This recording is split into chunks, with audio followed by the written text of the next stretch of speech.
विद्यार्थी मित्रांनो, आज आपण घेणार आहोत in the books of Ram हा प्रॉब्लेम। तर याच्यामध्ये आपल्याला बॅलन्स शीट बनवायचं नाहीये, आज फक्त इन्कम अँड एक्सपेंडिचर अकाउंट बनवायचे। मग प्रॉब्लेम सोडवण्याच्या अगोदर बघा आपण ऍडजस्टमेंटच्या खुणा करून घेऊ। बघा फर्स्ट नंबरचे adjustment, outstanding picnic receipt rupees किती 2550 रुपये। आउटस्टँडिंग पिकनिक रिसीप्टचे किती पैसे मिळाले तर 2550 रुपये। त्याच्यानंतर बघा मग आउटस्टँडिंगची पिकनिक रिसिप्ट बघा आपल्याकडे ऍटम आहे, तर त्या ऍटमवर काय करायचं, एक टिक करायची। पिकनिक रिसिप्ट दिलेली बघा आपल्याला शेवट नंबरला 3450 रुपये, करा मग त्याच्यावर एक टिक। त्याच्यानंतर furniture was purchase on 1 October, 10वा महिना कोणता असतो तर ऑक्टोबर महिना, 1 October 2018 and it is to be depreciated at 10% per annum। म्हणजेच आपल्याला 10% डेप्रिशिएशन चार्ज करायचं, पण परचेस केलेली डेट बघून मग करा फर्निचरवर एक टिक केली। बघा आता 3 नंबरचे adjustment, outstanding subscription for current year, current इयरचं सबस्क्रिप्शन मिळालं किती 4920 रुपये। मग काय झालं, सबस्क्रिप्शन वाढणार, मग सबस्क्रिप्शनवर एक टिक करा। चालू वर्षाचं सबस्क्रिप्शन बघा आता 31 मार्च 2019 ला जर वर्ष संपतंय तर सुरू कधी होतंय तर 1 एप्रिल 2018 ला। मग बघा 2018 आणि 19चं सबस्क्रिप्शन दिलेले आपल्याला रिसिप्ट साईडला। सबस्क्रिप्शन मध्ये सेकंड नंबरला बघा 48900 रुपये, त्याच्यावर एक टिक करा। बघा 4 नंबरचे adjustment, stock of stationery on 1 April 2018 was rupees 319 and on 31 March 2019 was rupees 690। याचा अर्थ काय बघा आता 1 एप्रिल 2018 ला स्टॉक ऑफ स्टेशनरी आपल्याकडे आहे 390 रुपयांची। मग 390 रुपये कुठे लिहायचे तर एक्सपेंडिचर साईडला, आणि त्याच्यानंतर बघा पेमेंट साईडला जी स्टेशनरी परचेस केलेली आहे ती त्याच्यामध्ये ऍड होईल, म्हणून करा स्टॉक ऑफ स्टेशनरीवर एक टिक, स्टेशनरी परचेस ऍड करायला। आणि बघा and on 31 March 2019 was rupees 619, म्हणजे बघा 31 मार्च 2019 ला तिची व्हॅल्यू किती राहिली तर 690 रुपयांची शिल्लक राहिली। मग बघा स्टॉक जर शिल्लक राहिला तर एसेट म्हणजे शिल्लक राहते आपली, तर काय करायचं त्या स्टॉक ऑफ स्टेशनरी मधून लेस करायचं। मग बघा स्टॉक ऑफ स्टेशनरीवर आपण अजून एक ऍडिशनल घेतलेली परचेस केलेली स्टेशनरी ऍड करायची, त्याची पहिली टिक, आणि स्टॉक शिल्लक राहिला तेवढा लेस करून घ्यायचा ती दुसरी टिक, म्हणजे 2 टिक होतील। त्याच्यानंतर पुढे बघा 5 नंबरची, entire amount of legacies and 15% of donation are to be capitalized।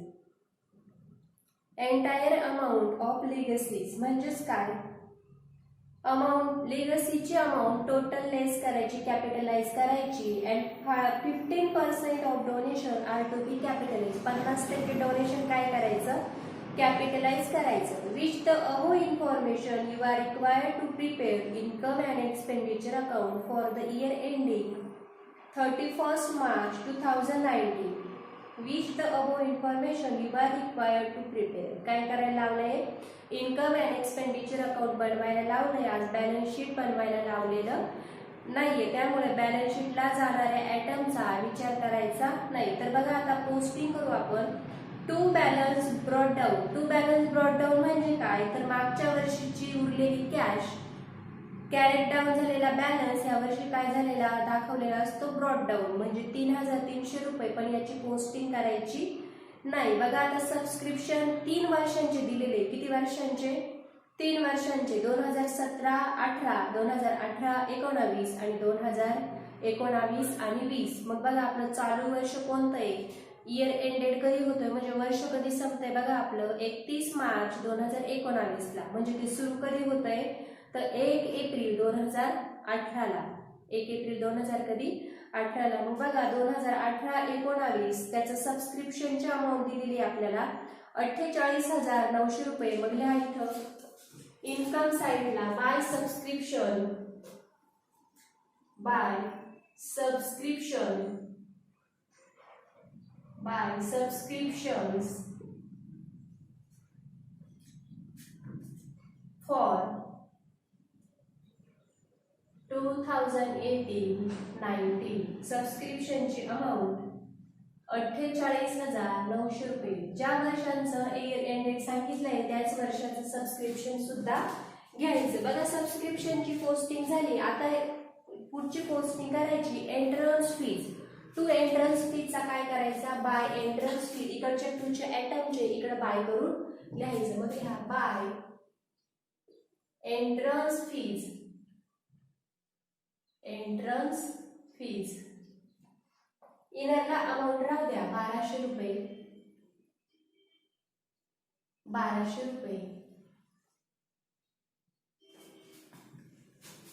Entrance फीची किती 1200 रुपये. डोनेशन लिहा 30,000 इथे लिहा बाय डोनेशन. हे सुद्धा कॅपिटलाइज करायचे म्हणून अमाऊंट राहू द्या इनर कॉलमला. बाय डोनेशन 30,000 रुपये. 30,000 30,000 घेतले, एक ओळ सोडून द्या.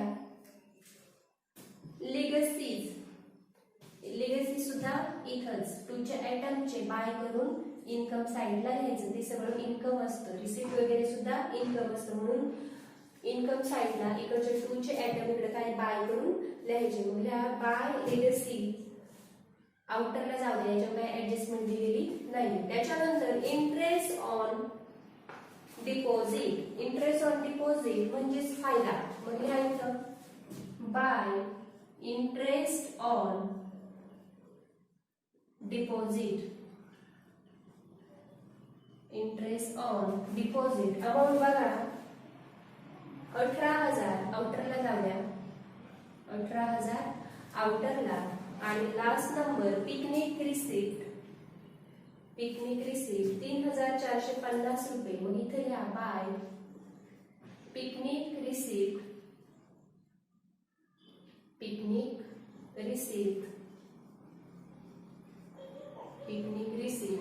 इनरला अमाऊंट 3,450 रुपये. 3,450 रुपये इनरला अमाऊंट राहू द्या.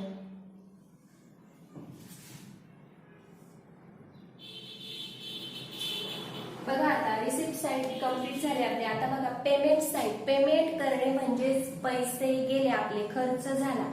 पेमेंटचा अर्थ काय, तर पैसे गेले, खर्च झाला. खर्च जसे प्रॉफिट अँड लॉसच्या डेबिटला जातात तसे इथं इन्कम अँड एक्सपेंडिचर अकाउंटच्या कोणत्या साईडला, तर एक्सपेंडिचर म्हणजे सुद्धा काय, तर खर्चच. म्हणून हे सगळे खर्च कुठे लिहायचे, तर एक्सपेंडिचर साईडला लिहा. मग टू पोस्टेज अँड टेलिग्राम. बायचा काय लिहायचा, टू पोस्टेज. टू नावाने इकडं ऍटम लिहायचे.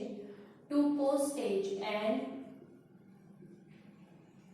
टेलिग्राम. ऍडजस्टमेंट आहे का, नाहीये, जाऊ द्या. आउटरला 900 रुपये. Stationery purchase to stationery and stationery purchase. याचा अर्थ काय, आपल्याकडे स्टेशनरी बघा किती दिलेली आहे. ऍडजस्टमेंट मध्ये बघा लक्षात येईल तुमच्या 390 रुपये अगोदरचे 390 रुपये आणि ऍड स्टेशनरी परचेस. ऍड म्हणजे अजून खरेदी केलेली वाढेल की कमी होईल, स्टेशनरी वाढेल म्हणून ऍड परचेस 3600 रुपये करा. ऍड 3600 रुपये. इनरला अमाऊंट राहू द्या 0 नंबर 0 3,990 रुपये. 3,990 रुपये हे झालं ऍड. आणि लेस बघा त्याच्याच पुढे सांगितलेले आपल्याला ऍडजस्टमेंट मध्ये लेस स्टॉक ऑफ स्टेशनरी.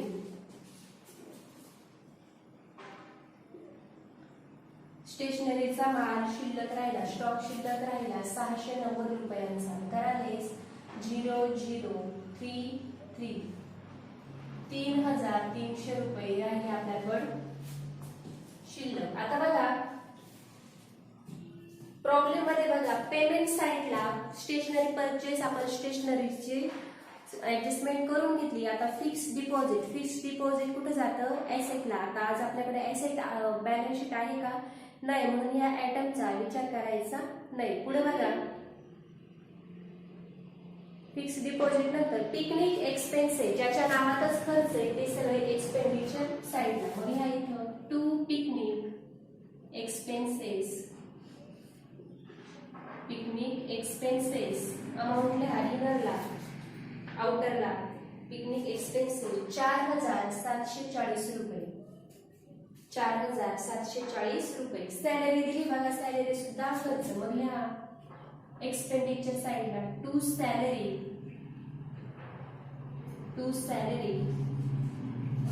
12,000 रुपये. जाऊ द्या आउटरला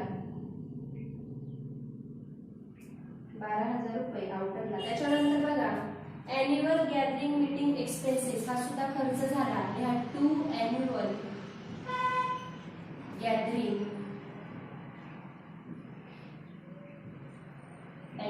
gathering meeting, annual general meeting expenses, annual general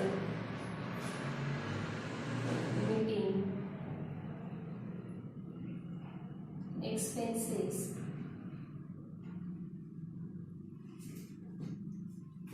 annual general meeting expenses 2700 रुपये. लिहा मग आउटरला 2700 रुपये.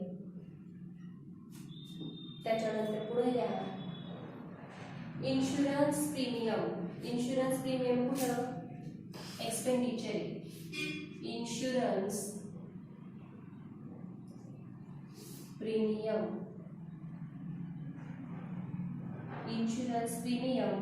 2070 रुपये. लिहा आउटरला 2070 रुपये. सन्ड्री एक्सपेन्सेस लिहा टू सन्ड्री एक्सपेन्सेस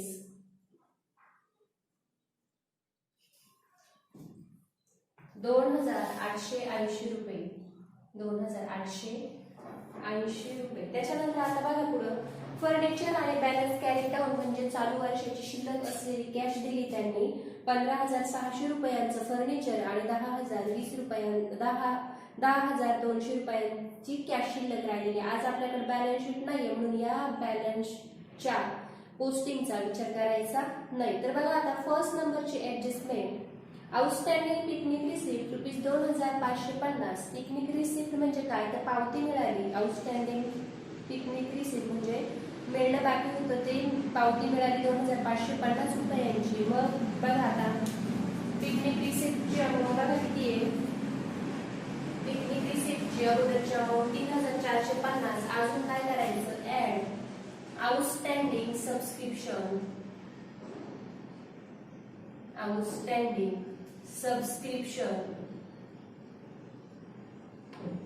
सबस्क्रिप्शन्स 2,550 रुपये. 2,550 रुपये.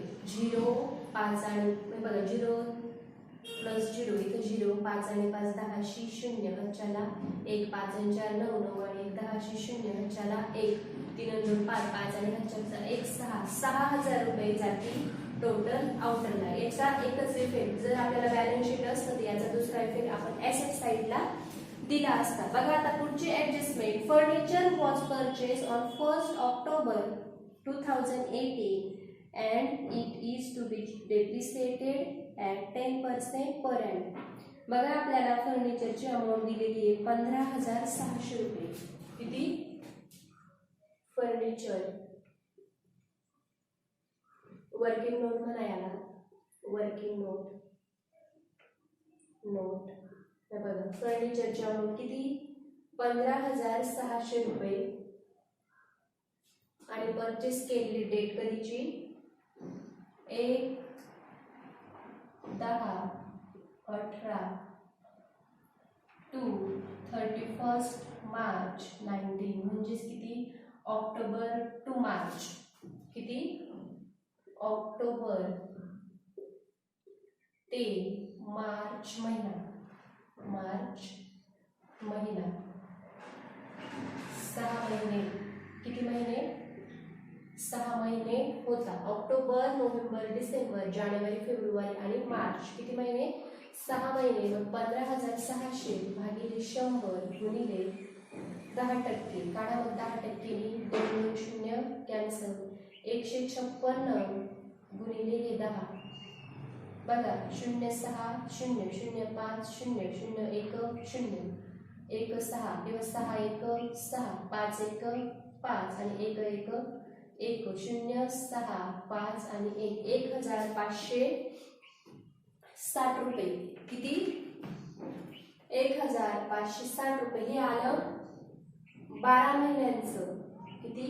12 महिन्यांचे डेप्रिशिएशन. आता 1600 1560 भागिले 12 महिने म्हणजे आपल्याला 12 महिन्याचे भागून घेतलं तर एका महिन्याचं निघतं. मग बघा 12 आणि 15 भागत्या. 12 1 12 गुणिले 3. 12 1 12 12 2 24 12 3 36 आणि हा 0 वरचा घेतला खाली. 12 0 0 130 गुणिले आपल्याला किती महिन्यांचं पाहिजे? 6 महिन्यांचे डेप्रिशिएशन काढू. बघा मग याला गुणून घ्या. 6 0 0 6 18 1808 1 6 1 6 आणि 1 7 780 रुपये आलं आपलं टोटल डेप्रिशिएशन. आज आपल्याला फर्निचर मधून फर्निचरची अमाऊंट म्हणजे बॅलन्स शीटला आपण मांडलेली नाही, त्याच्यामुळे लेस करण्याची गरज नाही. हे डेप्रिशिएशन खर्च आहे, तोटा आहे आपला. लॉस होतो. फर्निचरची काय होते तर झीज होते. 780 रुपयांनी फर्निचरची व्हॅल्यू कमी झाली. बघल्या एक्सपेंडिचर साईडला डेप्रिशिएशन ऑन फर्निचर 780 रुपये. आउटरला जाऊ द्या. 780 रुपये. बघा आता त्याच्या पुढचे adjustment. Outstanding subscription for current year 4,920 रुपये. आउटस्टँडिंग सबस्क्रिप्शन मिळालं 4,920 रुपयांचं. मग लिहा ऍड आउटस्टँडिंग सबस्क्रिप्शन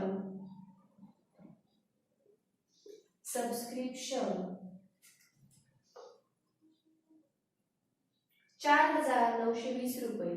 4,920 रुपये. करा टोटल. 0 0 मिळवला 0 0 2 मिळवले 2 9 9 18 2 9 9 18 8 ह्याच्याला 1 8 12 आणि ह्याच्याचे 13 ह्याच्याला 1 4 आणि 1 5 53,820 रुपये. बघा सबस्क्रिप्शन मिळालं, फायदा झाला. सबस्क्रिप्शनची अमाऊंट वाढली, त्याच्यामध्ये किती प्लस केला आपण 4,920 रुपये. आपले टोटल वाढलेली अमाऊंट ते 53,820 रुपये. सबस्क्रिप्शन वाढलं, पैसे मिळाले सबस्क्रिप्शनचे, फायदा झाला. फायदे कुठं? ऍसेट साईडला, पण आज बॅलन्स शीट नाही म्हणून याचा एकच इफेक्ट. त्याच्यानंतर एंट्रन्स फीस कॅपिटलाइज. बघा पुढचे ऍडजस्टमेंट. स्टॉक ऑफ स्टेशनरीचे ऍडजस्टमेंट आपण अगोदरच केलेली आहे. स्टॉक ऑफ त्यांचं म्हणणं काय का वर्षाच्या सुरुवातीला स्टॉक ऑफ स्टेशनरीची अमाऊंट किती आहे? 390 रुपये. अजून परचेस केली 3,600 रुपये. टोटल झाली 3,990 रुपये आणि स्टॉक शिल्लक राहिला 690 रुपयाचा. ते वजा करून किती? 3,300 आपण आउटरला पाठवले. आता इथं करा लेस कॅपिटलाइज एंट्रन्स फीज किती टक्क्यांनी कॅपिटलाइज करायला लावली तर टोटल अमाऊंट म्हणजे इथे लिहा लेस कॅपिटलाइज 1200 वजा 1200 मिळेल. आणि इथं लेस कॅपिटलाइज ॲट 50%, 50%.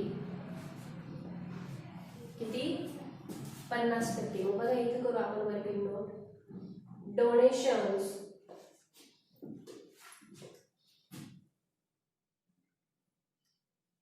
डोनेशन्स किती आहे? 30,000. मग बघा 30,000 भागिले 100 गुणिले 50%, 2 2 0 कॅन्सल, उरलेली संख्या 300 गुणिले 50, 0 गुणिले 0, 0 गुणिले 0, 0 गुणिले 3, शून्याने कोणत्याही संख्येला भाग दिला गुणाकार 0, 5 0 5 0 0 5 0 0 आणि 5 त्रिक 15, 0 0 0 5 आणि 1, 15,000 अमाऊंट आली तुमची.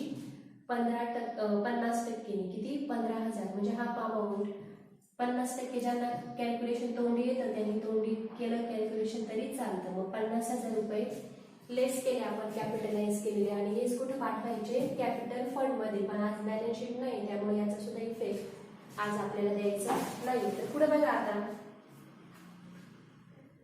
entire amount of legacies and 15% and donation are to be capitalized. पूर्ण कॅपिटलाइज केलं, एंट्रन्स फीज आणि 50% अमाऊंट डोनेशन सुद्धा कॅपिटलाइज केलं. चला आता आपल्याला इन्कम अँड एक्सपेंडिचर अकाउंटची टोटल घ्यायची आहे. त्याच्या अगोदर आपण क्रेडिट साईडची fees and donation capitalise, entire amount of legacies and donation fees, sorry इथं बघा एंट्रन्स फीज तर कॅपिटलाइज केली. अजून काय करायचंय, लेगसी लेस कॅपिटलाइज काय करायचं,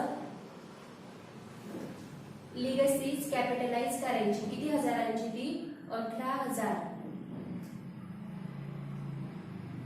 18,000 फिक्स डिपॉझिट बघा 6,000 रुपयांची कॅपिटलाइज करा.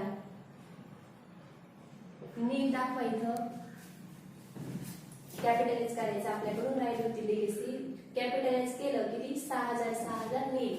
आता बघा इथं ही 6,000 कमी होती. चला आता टोटल घ्या, 0 2 8 8 आणि 3 11 11 आणि 5 16 16 आणि 6 किती 22 22शी 2 हच्च्याला 2 5 आणि 2 7 7 आणि 1 8 8 आणि 1 9, 92,820 रुपये आणि क्रेडिट साईडची टोटल. आता बघा डेबिट साईडची टोटल घ्या, 3,300 900 4,740 रुपये, त्याच्यानंतर 12,000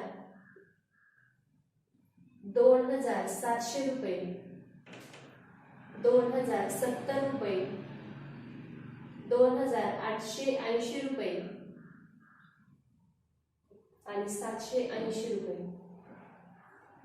टोटल 0 0 0 कॅन्सल, 8 आणि 8 16 16 आणि 16 आणि 8 यात 7 आणि बघा यातला एक 8 म्हणजे 8 1 8 8 8 24 24 आणि 3 किती 27 27शी 7 चला 2 7 1 7 7 2 10 7 3 21 21 7 28 आणि 29 29 आणि 30 30 आणि हे बघा हे 9 आणि यातला एक उरलेला 10 40 आणि 3 43 43शी 3 चला 4 4 आणि 4 8 8 आणि 5 13 13 आणि 2 15 15 आणि 2 17 17 आणि 2 19 19शी 9 चला 1 1 आणि 1 2 29 370 करायलाच मग 29 370 रुपये 0 इथं 12 झाले इथं 7 12 वजा 7 5 7 मधून 3 गेले तर किती उरला 4 इथं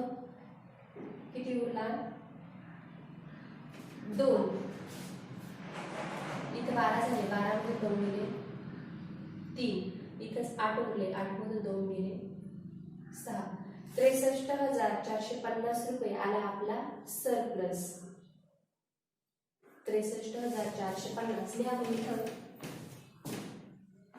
63,000 टू सरप्लस म्हणा to surplus excess of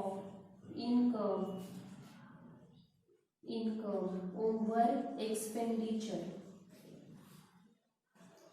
expenditure पेक्षा इन्कम काय आहे आज जास्त आहे सरप्लस झाला म्हणजे थोडक्यात प्रॉफिट झाला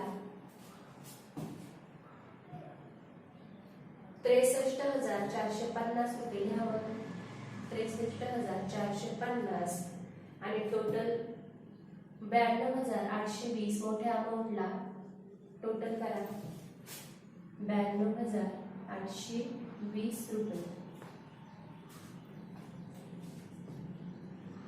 92,820 ला टॅली होते. बघा आता आपण लेगसीची अमाऊंट आपल्याला कॅपिटलाइज करायची राईट होती. बघा लेगसीची अमाऊंट कॅपिटलाइज केलं, हे नील झालं, हे पण नील झालं. ते याच्यावर किती टक्के सांगितले? 50%. मग 50% काढून घेतलं, हाफ अमाऊंट आउटरला. आणि त्याच्यानंतर क्रेडिटची टोटल म्हणजे इन्कमची टोटल घेतली, ती आली आपली 92,820 रुपये. डेबिटची टोटल आली म्हणजे एक्सपेंडिचर खर्च आले आपले. खर्च झाला 29,370 रुपयांचा. त्याच्यानंतर खर्च काय केला? उत्पन्नामधून खर्च वजा केला, हे उत्पन्न, आणि हा खर्च वजा केला, आणि याचा फायदा झाला आपला. सरप्लस म्हणजे काय? थोडक्यात फायदा. मग फायदा किती रुपयांचा झाला? 63,450 रुपयांचा फायदा झाला. बघा तर आपण याचप्रमाणे पुढची सुद्धा प्रॉब्लेम सोडवणार आहोत.